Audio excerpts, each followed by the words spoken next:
Good morning, ladies and gentlemen. Eddie Marcus here again, spokesman and advocate of basic human rights for all people. And as I was sitting here preparing to say this, I thought about my sister.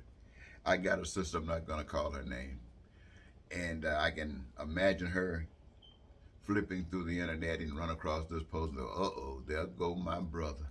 Let me, I don't know, let me consider, should I pass him up? I know he's not going to be talking about it. Nothing but a bunch of negative stuff.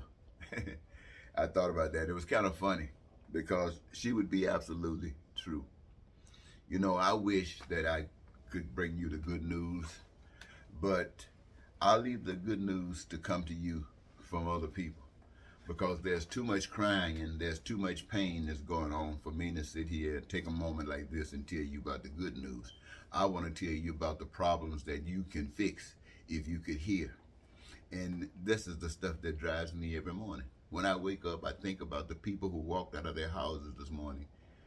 And they, if they had a job, were thankful that they had a job to go to. But knowing that the money that they might be able to make, would it be adequate enough to fix repairs on their homes, on their driveway, or in their garages? Will there be money available enough to fix the paint that needs to be done, or to fix other things in the house that needs to be done? Will there be money available to do the repairs on their cars?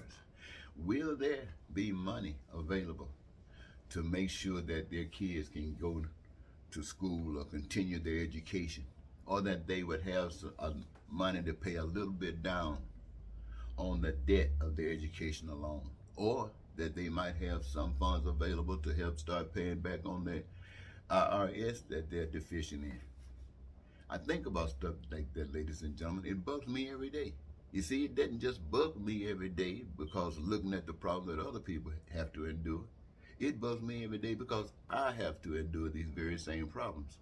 And the truth of the matter is that I made a choice not to seek the prosperity the way that other people do it, because I know it leaves the problems that exist today right here without any attention being dealt with. And so rather than be a part of the problem, I demanded myself to be a part of the solution by being a part of the pain, knowing what it is, knowing where it comes from, and having enough audacity to stand there and speak out for it. However, I know likewise that regardless of how much I speak, unless you, the people, can wake up and give power to the voice, that is nothing but a hollowing sound. And yet, you are important. It is important enough for me to stand up and do my portion in this quest. What I think about, ladies and gentlemen, I look at not just America, but when I look at the whole earth, I look at it and I can see all of the people, not in America, but the people all over the earth stand up on the earth. And I can see them covering the earth like weeds in a field. And then if I looked up to see, look at progress, as it were, and I would see a few people compared to all of the weeds across this field. And those few people, or those few weeds, would have more of the things that's considered valuable in the process of life. Those few weeds would have more than the earth's covered weeds.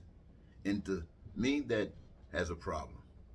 I know many of us might say, well, it's legal, so it's all right. Well, legal or not, it's wrong. It is wrong for people to have billions of dollars in investment of something that's going nowhere, while people are without health care, while people without the resources that they need are required to give them some measure of life. Some people have never left their cities, never left their town, never left their state, don't even know what it looks like. Some people just as lost as they could be, as if they're living prehistoric styles because of the systems that we allow to exist in the present.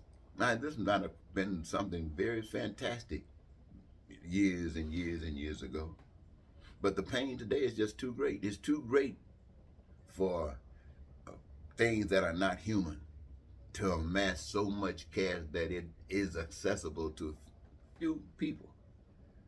Ladies and gentlemen, I'm going to tell you, and I'm going to cut this down because I don't know you're not going to listen too long. Is this: there's one power And that power is the source of all existence. We can't see that power, but we see the evidence of that power. And the next is been given to us. What do we do with what has been given to us? Because like that power that gave us all things has given us the power to create what we want. This, we, the people of the world, have the power to create what we want. Not allow someone like a single individual, like Putin, to decide for that part of the world what he wants and oppresses his people with the fear of death that they don't conform, that allows him to utilize whatever he has been able to amass to go out and threaten free people to conform to his will or murder them. That's just a representation of how far evil can go. But it's not just happening through Russia. It's happening, if you look through a microscope, all over the earth. And some of it has nothing to do with killing people, but taking people to the point that they don't have access, that they don't have a voice. It's the same identical thing. I want you to know, ladies and gentlemen, that we can talk about other people and we can talk about things that's bad this and not so bad here and there. But the bottom line is, until every person can wake up in the morning time and say, thank God Almighty, it was a beautiful night's sleep. It was wonderful, but I got another day and thank you for it. And they're looking forward to the complete fulfillment of that day. And when they go to bed at night, they're not concerned about whether they're going to wake up because life has been so great. What does it take to get you to see the power that you got? If you just realize that the power is not in a group of people going against one another. The power is not in trying to say that somebody is better than another. The power is in recognizing that the real power is invisible, but made available to you to utilize it in such a way that you can express your understanding of that power for which you have received. And it is causing a manifestation of heavenliness or hell. And if you're not standing up for heavenliness, listen to me, America and people of the world. I don't care if you're Republican. I don't care if you're black. I don't care if you're white. If you're not standing up for freedom for every individual, shut up. You're nothing but a demonic voice that's trying to deny God. Because God is love and it's for you and it's for me. Don't give up though, because it's still a winner. One day, people will wake up and accept it. And when they do, they will rejoice. But I want to thank you so very much for giving me this opportunity to share with you. And I hope it has been some good. Until next, goodbye.